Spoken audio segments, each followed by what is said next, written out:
Wow, another 12-goal night in the NHL. There was a 17-goal night the other night with the Leafs and the Red Wings. There was a 7-0 game with the Boston Bruins. And now we get an 8-4 victory of the Winnipeg Jets over the Montreal Canadiens. Wow, this game was a gong show. Slava Ukraini, glory to Ukraine. God be with you.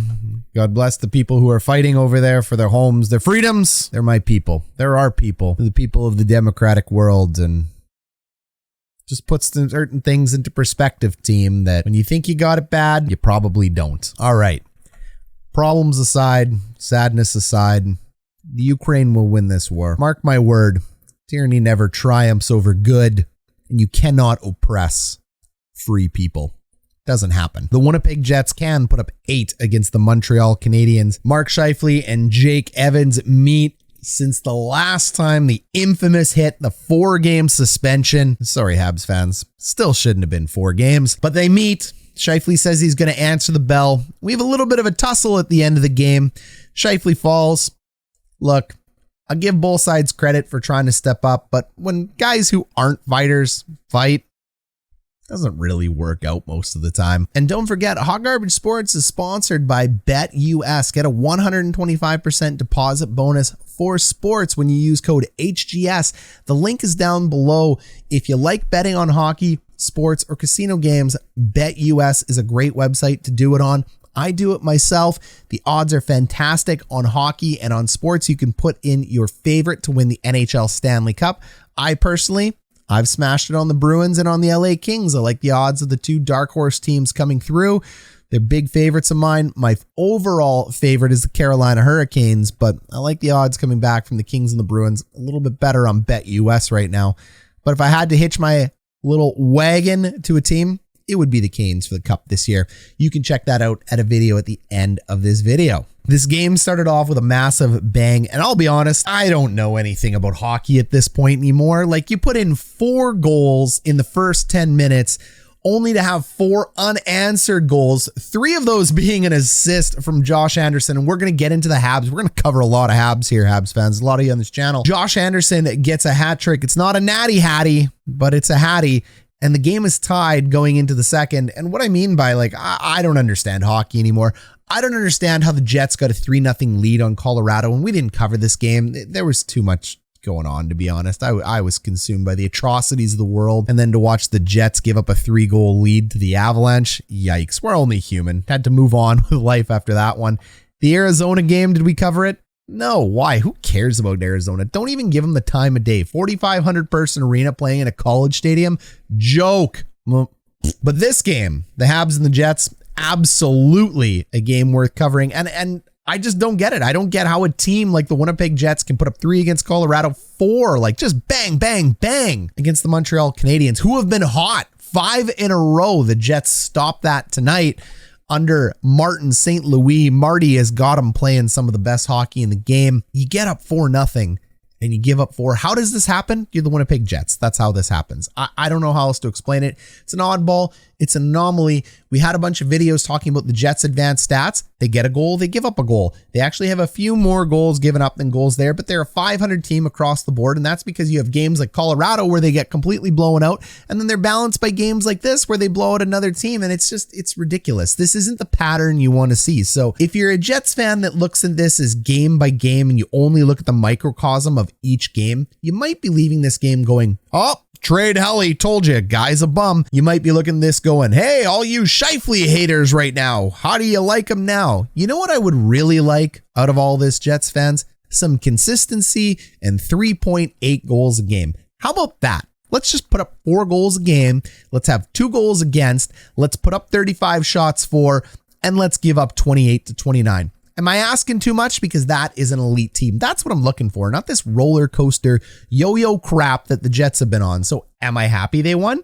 Yes, but I think the Montreal Canadiens fans have more to break down in the last 6 games than the Winnipeg Jets fans do. They've been out of the playoffs since game 25. I've told you on game 25, people all around Jets community and all around thing want to go, Well, we'll see it 50 games. We'll see it 82 games. We'll see it this. Look, it's easy to look backwards. But at game 25 around Thanksgiving, we knew that the playoffs was nearly set because statistically speaking, that is correct. Not everybody wants to digest that pill. It's a tough one to swallow. And now here we are over 50 games into the season. And several weeks ago, the Jets were easily statistically unlikely to make the playoffs if not eliminated. Not mathematically. Statistically and mathematically is different. You don't understand the difference. We won't get into it on this channel. I don't understand hockey. I don't get why the Jets do this. Up, down, left, right, yo-yo, yo-yo, yo-yo, yo-yo ma. The Jets, they're impossible. So does this change anything for Winnipeg? It doesn't. Connor Hellebuyck's still one of the best goalies in the game. He has one of the best GSAAs in the NHL. He's ranked number 10 among all NHL starting goalies. So let's get off the trade Hellebuyck train.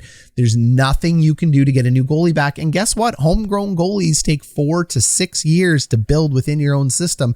You're not going to trade for a goalie and you got nobody in the prospect system. It is not Berdine. I love Berdine, but it isn't Berdine that is going to step up and take over Connor Hellebuyck's job in the next 12 months. So get off the train. But if you want to be on it, hey, cheer how you want. It's your fan. I'll never get down on you for cheering the way you want. But I think it's pretty clear here, Jets fans. And Montreal, stick with us. We're still getting to you.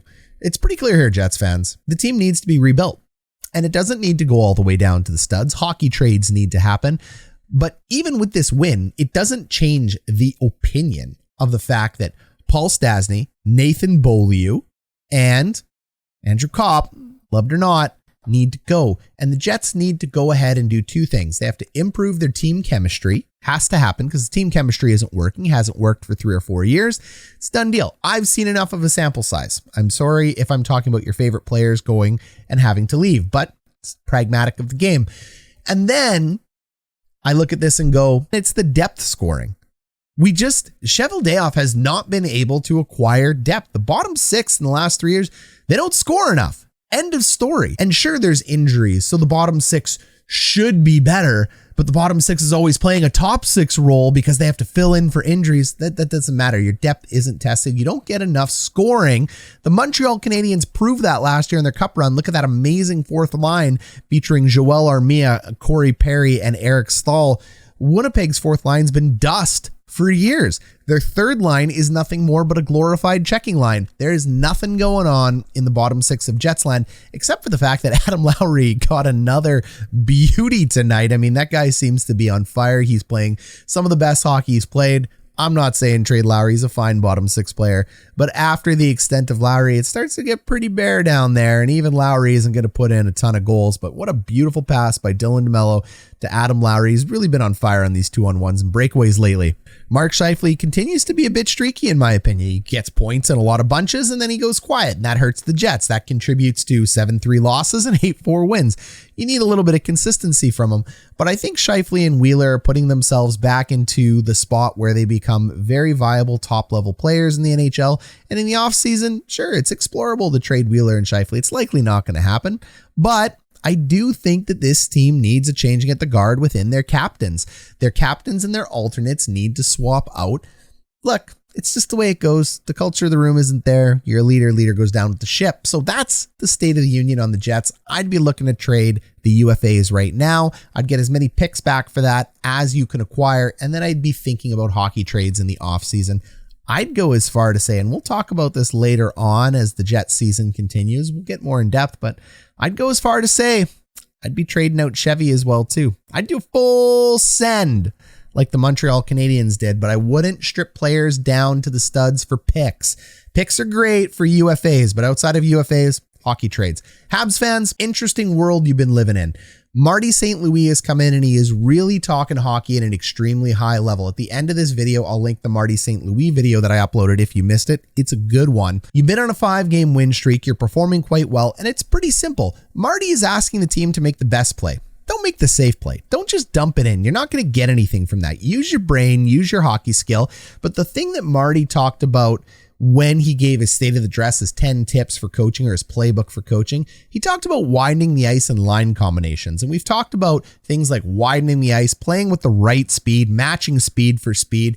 And he really has nailed it with this Josh Anderson thing, hasn't he? I mean, Caufield, Suzuki, and Anderson, Caufield and Suzuki are east-west players, which is a bad word in hockey, but it shouldn't be. East-west players are very skilled players. Josh Anderson's a north-south player.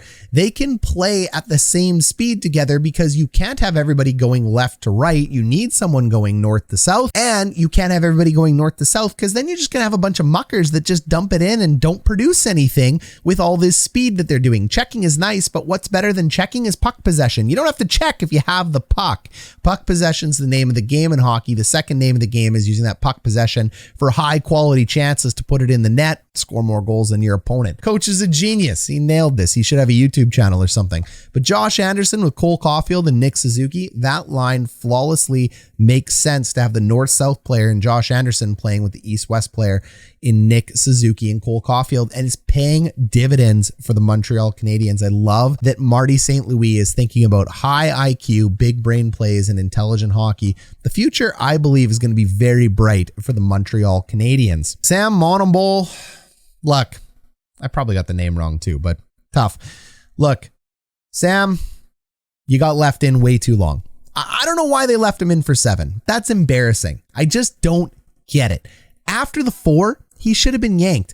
I don't know why they were scared to go to the Hamburglar or Andrew Hammond, but you can't let a goalie sit in there to get shelled. They don't like being pulled either, but frankly, goalies just don't like having bad games, just like you don't like having bad days, folks. So, but you can't leave him in for 7. That's ridiculous. 16 saves on 7 shots. It's a sub 700 save percentage. That really messes with a goalie's mind, and goalies' minds are fragile things. They need to be protected. It's like a crystal ball. Protect the fragile goalie ego and mind. It's important and keys to victory. So I thought Marty let him in the net just a little bit too long. First sign from Marty St. of not my favorite coaching tactic. I would have put in the Hamburglar a little bit earlier. You guys let me know what you think down below in the comments. And Habs fans, thanks for being here. I mean, I think the future's bright. I like where the draft picks are going to go, but if you want to know a little bit more in depth of how I feel about the Habs, check out this great video about Marty St. and his 10 tips to becoming a great NHL coach and modern NHL hockey concepts. Thanks for being here, guys. We'll catch you in the next one.